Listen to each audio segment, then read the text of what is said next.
Salut à tous, bienvenue, vous êtes sur Studio Kalita, vous commencez à en prendre l'habitude et je suis avec Amélie Ababou du CNEF. Bonjour. Bonjour Amélie, merci d'être venue. Nous allons parler du CNEF évidemment dans le cadre de Focus sur une association.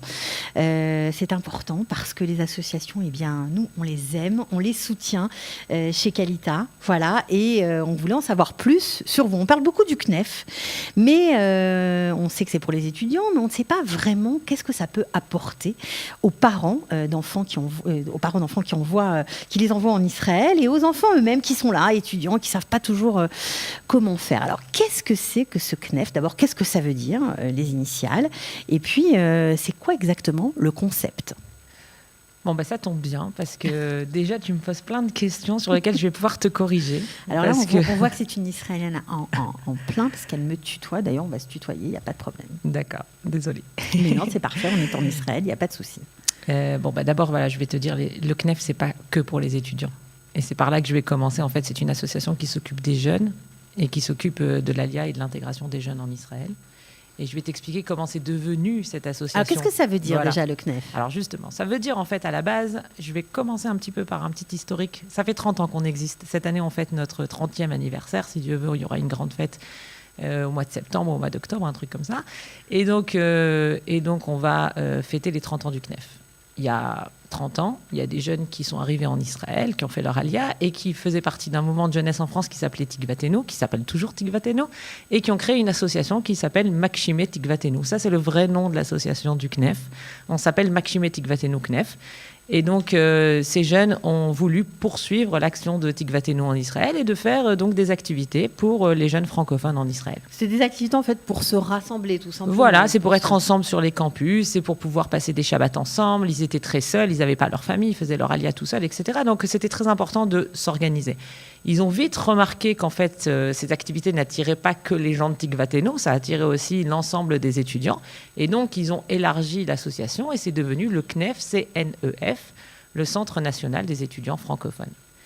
Et depuis maintenant 7 ans, le CNEF n'est plus le Centre national des étudiants francophones, c'est devenu le CNEF. C'est-à-dire qu'en fait, on n'écrit plus en majuscule, on écrit en minuscule. Et en fait, on est l'association, l'organisme qui s'occupe de l'aller à l'intégration des jeunes en Israël. C'est-à-dire qu'on s'occupe des jeunes de manière générale. C'est-à-dire qu'ils ne sont pas forcément étudiants, parce qu'aujourd'hui, les jeunes ne font pas forcément des études. Et donc, il y en a qui travaillent, il y en a qui ont d'autres occupations, il y en a qui font des formations, etc. Et donc, on s'occupe de tous les jeunes. C'est important de le préciser, parce que dans l'image commun, dans les esprits, c'est plutôt pour les étudiants, le CNEF. Parce qu'on va dire quand même que 70% des jeunes qui ont entre 17 et 25 ans aujourd'hui sont étudiants. Mais ceux qui ne le sont pas sont aussi les bienvenus au CNEF. D'accord. Alors, qu'est-ce que vous y faites et quelle est votre fonction à proprement dit au CNEF ? Moi, je continue à te vous voyer, mais enfin, je vais essayer de me reprendre. Donc... on a 2 fonctions essentielles. On a une première fonction qui est une fonction historique qu'on fait depuis toujours, qui est celle de la partie des activités d'intégration. Le but quand même, c'est de donner à ces jeunes les outils pour comprendre la société dans laquelle ils vivent, pour comprendre la société dans laquelle ils ont choisi de vivre, qui est la société israélienne. Et en fait, on fait passer tout ça à travers des activités qu'on leur propose tout au long de l'année. Donc ça peut être des activités qui sont plus longues ou plus courtes, ça peut être une soirée, ça peut être une commémoration à l'occasion de Yom HaZikaron ou de Yom Ha'atzmaut, ça peut être un Shabbat plein dans lequel on va les prendre dès le vendredi matin et on va les ramener samedi soir. Pour les faire en fait découvrir, on profite de toutes ces activités. C'est-à-dire chaque activité a toujours un lien avec l'identité israélienne. Alors, qu'est-ce que tu fais, toi, au sein du CNEF ? Quelle est ta fonction, ton titre ? Alors, moi, je suis directrice adjointe du CNEF et je suis responsable du développement de nouveaux projets. D'accord.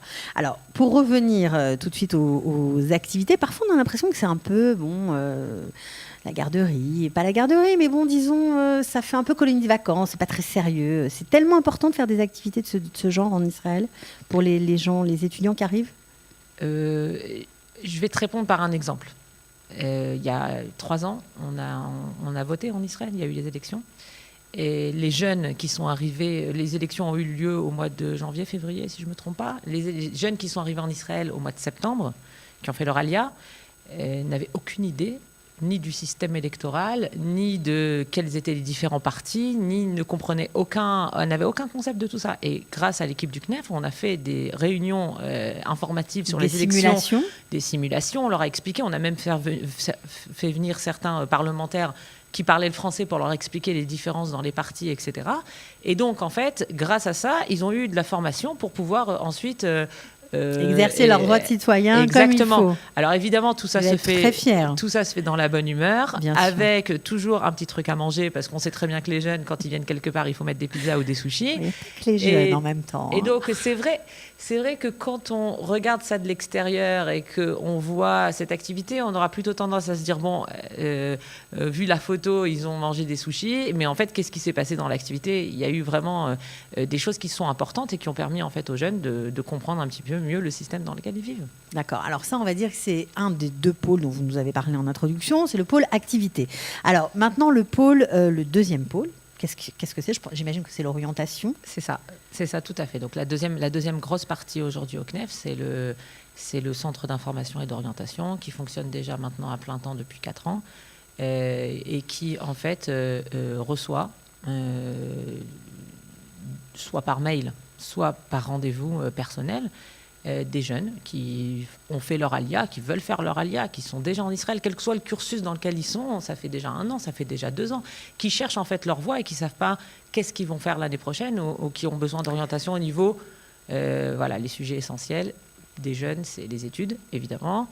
Les cursus les possibles. Différents cursus possibles en Israël, donc tout ce qui touche les études, l'armée et pour les jeunes filles religieuses, ce qu'on appelle le Shirut Leumi, le service civil. Ok, donc qu'on comprenne bien, ce n'est pas simplement le cursus universitaire ou autre, mais ça comprend aussi un programme quoi faire à l'armée, quoi. Quand on doit s'engager, qu'on a 18 ans, c'est assez large en fait comme genre de conseil. Pour un jeune Olé Hadash, il y a 5 manières différentes de pouvoir faire son armée. Donc déjà, comment je décide de faire mon armée avant mes études, après mes études, en tant que touriste, en tant qu'Olé. Je fais ça dans le cadre d'une Atouda Tolé, une Atouda académique. Je fais exprès de vous donner plein d'exemples bien sûr. Et de vous montrer la complexité du choix. Et par rapport à ça, toute sa vie va se construire par rapport à cette décision-là. Étant donné qu'il est obligé de faire l'armée, alors par rapport à ça, quel genre de service lui est proposé et comment il peut choisir? Alors, pourtant, il existe de nombreux organismes. Quand on fait son alia, l'agent juive, en premier lieu, puisque c'est le premier contact qu'on a, on reçoit aussi beaucoup d'informations. C'était important à ce point-là de donner ce conseil en orientation. C'est tellement compliqué. Quand on s'inscrit à l'université aussi, il y a des gens qui parlent français, qui peuvent aider. Il y a des conseillers d'orientation. Mais quoi, ça veut dire que l'information était morcelée? Il y avait besoin d'une vision globale des choses? Non, je pense que c'est une question de maturité. Quand vous prenez contact avec l'agent juif pour faire votre alia, vous savez, vous avez envie de venir vivre en Israël. Vous avez besoin d'avoir une vision générale de toutes les choses qui vont être proposées. Pour un jeune, par exemple, il doit savoir qu'il va pouvoir faire des études. Il doit savoir qu'il est obligé de faire l'armée. Il doit savoir qu'il y a des différents programmes Massa qui peuvent l'accueillir dans un premier temps et ensuite, à partir de là, faire son alia et poursuivre sa vie en Israël. Donc tout ça, c'est ce que l'agent juif va donner dans un premier temps. Une fois qu'il est arrivé en Israël et qu'il est dans son programme d'intégration qui, en général, va durer une dizaine de mois, il se pose la question de savoir, tachles, comme on dit en hébreu, Concrètement, qu'est-ce que je vais faire? Qu'est-ce que je vais faire une fois que ce programme va être terminé, une fois que j'ai terminé d'apprendre l'hébreu, une fois que j'ai fini mon ulpan, qu'est-ce que je fais? Et là, il y a besoin de rentrer plus dans les détails. Et c'est pour ça qu'il est très important que les jeunes passent par le CNEF, et en général d'ailleurs ils passent par le CNEF, et pour avoir un vrai rendez-vous d'orientation avec un conseiller d'orientation professionnel qui va s'asseoir avec eux et qui va faire le point. Alors ça dure combien de temps, par exemple, un rendez-vous concrètement? Comment ça marche? En général, ça dure 45 minutes au moins. On va prendre en compte d'abord les capacités. Okay, donc, est-ce que tu as le bac? Quelle note du bac tu as eu? Est-ce que tu as déjà passé les examens psychométriques, qui sont des examens qui sont quasiment obligatoires dans toutes les universités en Israël pour être acceptés? Quelle note de psychométrique tu as obtenue? Quel est ton niveau d'hébreu? Quel est ton niveau d'anglais? Ça, c'est les capacités. Okay. Ce avec quoi le jeune arrive au rendez-vous en disant voilà, moi je vaux ça, ça, ça et ça. Ensuite, on va réfléchir ensemble sur qu'est-ce qu'il a envie. qu'est-ce qu'il a toujours rêvé de faire, et s'il a rêvé de faire quelque chose un jour dans sa vie, ou s'il ne sait pas. La plupart, souvent, la moitié n'ont aucune idée. Ils sont là, ils nous regardent, ils nous disent « mais je ne sais pas quoi faire. Le seul truc que je peux vous dire, c'est que je veux un métier avec un contact avec les gens. » Bon, on va partir de ce point-là et on va commencer à réfléchir. Donc en fait, on réfléchit sur les envies. Souvent, les jeunes ont envie de quelque chose, mais ils le disent pas. Ils ont un peu honte, ils ont un peu peur. Alors, ça prend du temps au niveau de la conversation de comprendre en fait qu'il y a quelque chose qui se cache. 45 minutes, ça suffit? Non, en général, ça suffit pas. On commence par 45 minutes parce que si on parlait plus longtemps, alors ça serait un petit peu ennuyeux et on les abandonne, et ils nous abandonneraient. Donc, en fait, ce qu'on fait, c'est qu'une fois qu'on a terminé le premier rendez-vous, on leur donne des devoirs.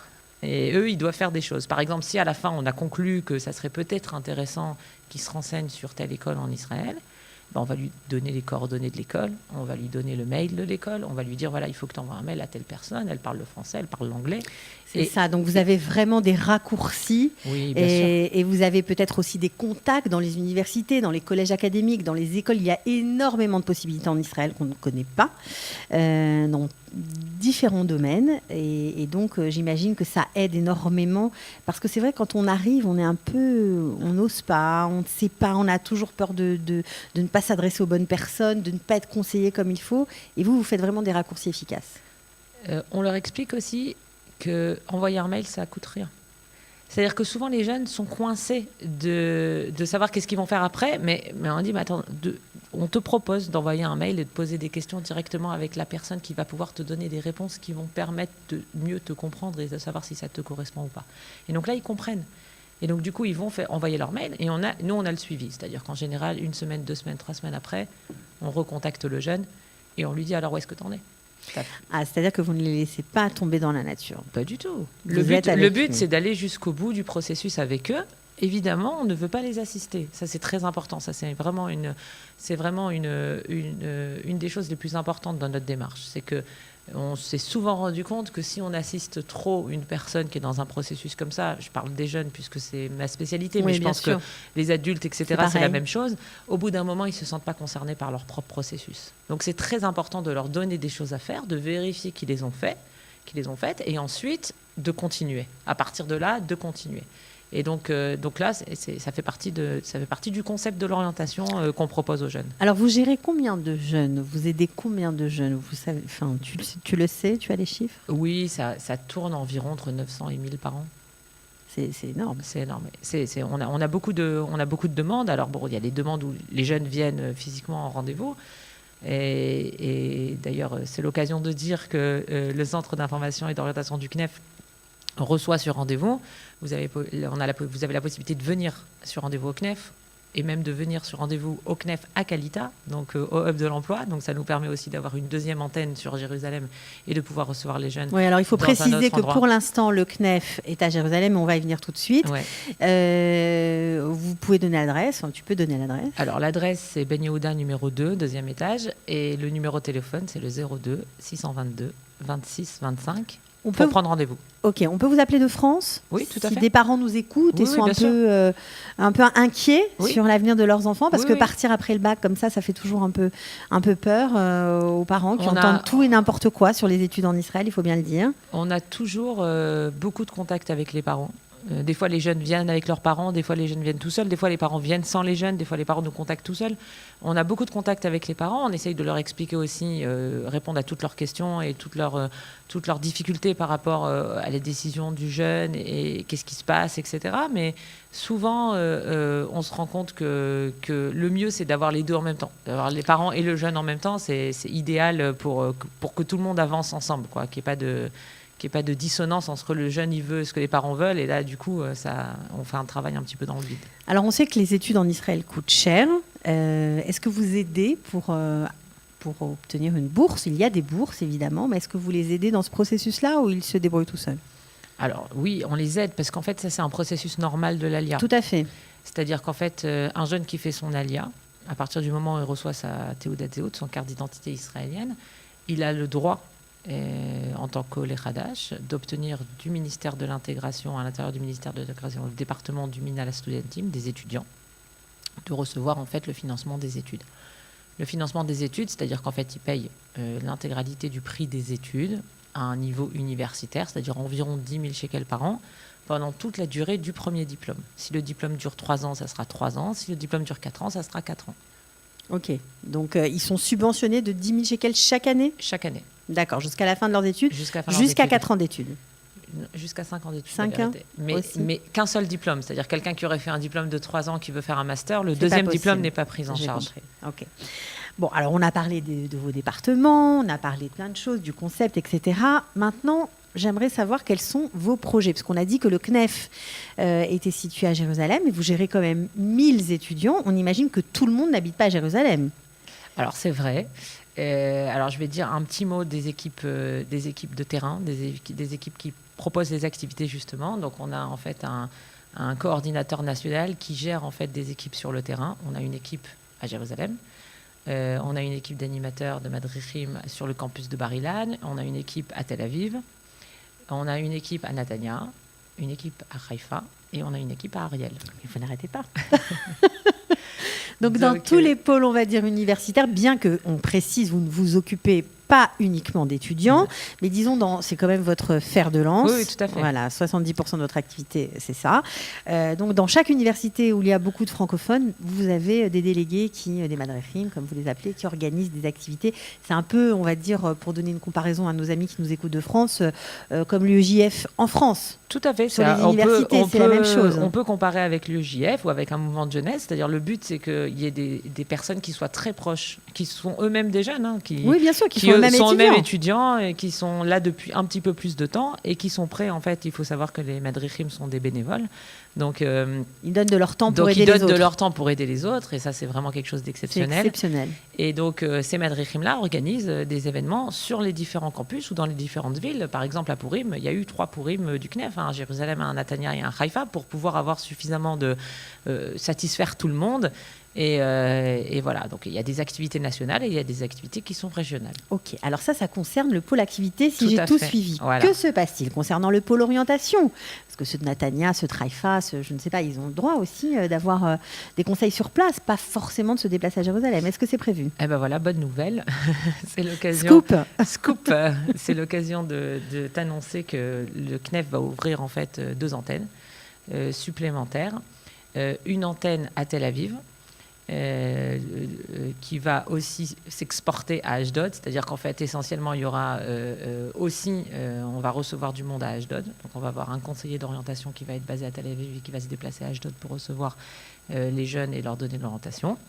Et la même chose à Natania, on va avoir un nouveau conseiller d'orientation qui va travailler à Natania et qui va se déplacer à Haïfa pour donner aussi de l'orientation. Je tiens à préciser, c'est très important, que ce projet d'extension du centre d'information du CNEF dans d'autres villes est un projet qui est financé par le Fonds social juif unifié de France, donc. Oui. Bon, ça, on va revenir au financement parce que franchement, c'est le nerf de la guerre. C'est toujours intéressant de savoir comment ça marche. Mais ma question est, est-ce qu'on s'adresse aux gens qui arrivent à Tel Aviv ou à Natania ou à Jérusalem de la même façon ? C'est la même population, c'est les mêmes besoins ? Alors, ce n'est pas forcément la même population. De plus en plus, on a une évolution des populations depuis quelques années. On va dire que s'il y a 4 ans, essentiellement, on avait surtout, dans le cadre du Centre d'information et d'orientation du CNEF, des jeunes de 18 ans qui arrivaient tout seuls en Israël. Là, maintenant, on a de plus en plus de jeunes, aussi de 18 ans, mais qui sont arrivés à l'âge de 15 ans, avec leurs parents, qui ont suivi des cursus d'Alia de famille, qui ont même terminé leurs études dans un cadre complètement israélien, mais qui malgré tout, au moment de se poser des questions de savoir quel avenir en Israël, qu'est-ce que je vais faire, quelles études, l'armée, etc., ont besoin du conseiller d'orientation du CNEF qui va parler français, qui va savoir expliquer aux parents les différences avec les préjugés de France, évidemment, on amène son bagage. En France, il n'y a pas de psychométrique, donc il faut expliquer tout ça aux parents, et donc ils ont encore besoin, évidemment, de nous pour comprendre le système et pour pouvoir les accompagner. Donc j'imagine que dans le cadre du développement du centre, on aura peut-être encore plus de familles qui vont venir nous voir, que ça soit à Netanya par exemple, ou à Haïfa, ou à Ashdod, où on va peut-être avoir plus affaire à des gens qui sont justement de ce profil-là. C'est-à-dire que l'Alia se fait plus lentement, puisque les parents restent très francophones, en tout cas au début de leur Alia, travaillent peut-être parfois en français. La maison marche en français, on va dire. Donc les jeunes, même s'ils arrivent à 15 ans, qu'ils parlent hébreu, etc., ils restent quand même encore entre deux. Ils ne sont pas, on va dire, de plein pied dans la société israélienne. Ça prend un peu plus de temps. Ça va dépendre des jeunes. C'est exceptionnel de voir à quel point, dans certaines familles, il va y avoir des jeunes qui s'intègrent tout de suite et qui très rapidement sont israéliens, vont abandonner le côté français. Et de voir qu'il y a des jeunes qui arrivent après 3 ans dans une école israélienne, continuent à avoir un esprit très français, et francophone, et qui n'ont pas encore vraiment compris le système israélien. Bon, mais c'est des réglages, c'est pas grave. Ça se fait je pense lentement, que, un peu plus lentement. Comme pour toute population, chaque personne a sa manière de s'intégrer. Il y a certaines personnes, ça va être presque du jour au lendemain, et certaines personnes, ça va prendre plus de temps. Mais je continue à dire, comme je l'ai toujours dit, que le processus d'intégration est un processus, et que donc ça prend du temps. Ça vient avec 1 an, 2 ans, 3 ans, 30 ans. Il y a des gens qui disent, moi je me suis jamais intégré, mais mes enfants sont intégrés. C'est-à-dire que tout ça, c'est de l'intégration. C'est-à-dire même, je ne crois pas qu'il y a des gens qui s'intègrent mal. Je pense qu'il y a des gens qui sont en cours d'intégration. C'est joli ça. Donc il n'y a pas une seule intégration. L'intégration est multiple, ça prend du temps et ce n'est pas grave que ça prenne du temps parce qu'en fait, Israël, ça rentre tout doucement, comme un espèce de goutte à goutte. On croit qu'on n'est pas forcément intégré alors que c'est faux. L'intégration, eh bien voilà, c'est un joli processus, c'est un processus et c'est joliment dit. Amélie, alors on a parlé un peu des moyens de financement du CNEF, comment ça marche, parce qu'il faut des sous pour faire fonctionner tout ça, tous ces beaux projets.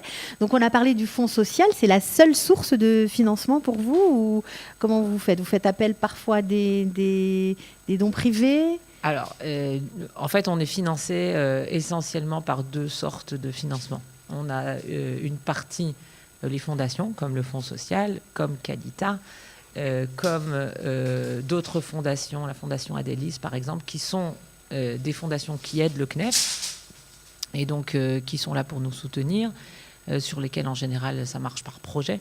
Donc, les fondations en question financent les projets. Et nous avons les donateurs privés. Okay. Donc là, c'est très important qu'on en parle parce que les donateurs privés sont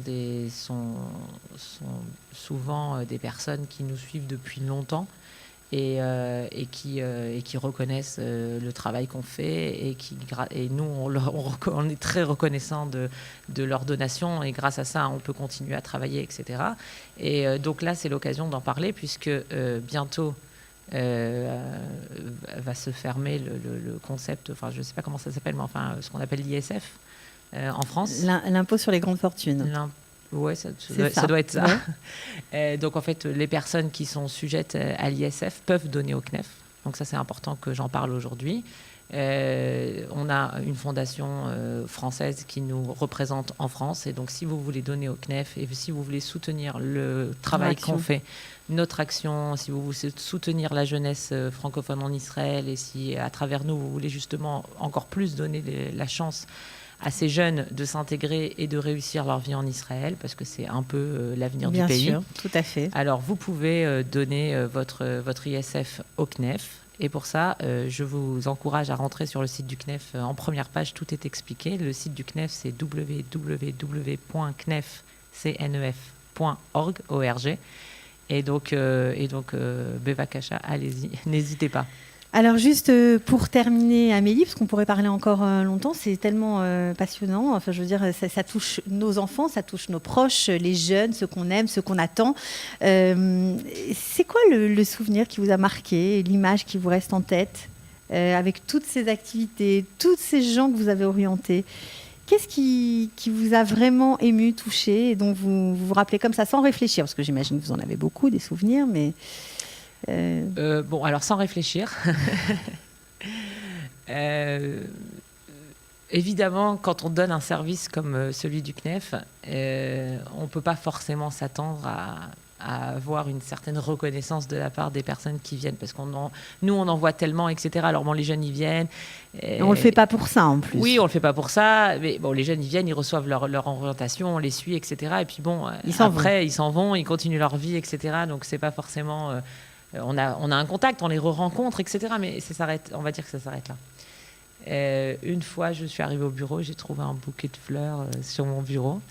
Et ça m'a vraiment émue parce que c'était une jeune fille que j'avais beaucoup aidée à tous les niveaux, c'est-à-dire qu'à la fois au niveau de son orientation personnelle, à la fois au niveau personnel, parce qu'elle avait eu beaucoup de soucis dans sa vie et que donc on l'a suivie comme ça pendant un certain temps.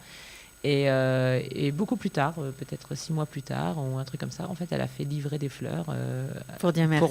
À mon intention, pour dire merci au travail qu'on lui avait donné. Et elle a bien précisé évidemment que grâce à l'aide qu'on lui avait offert et tous les conseils qu'on lui avait donnés, aujourd'hui, elle est dans telle école et elle fait telles études et qu'elle a réussi à obtenir tout ce dont elle rêvait. Tout ce dont elle rêvait.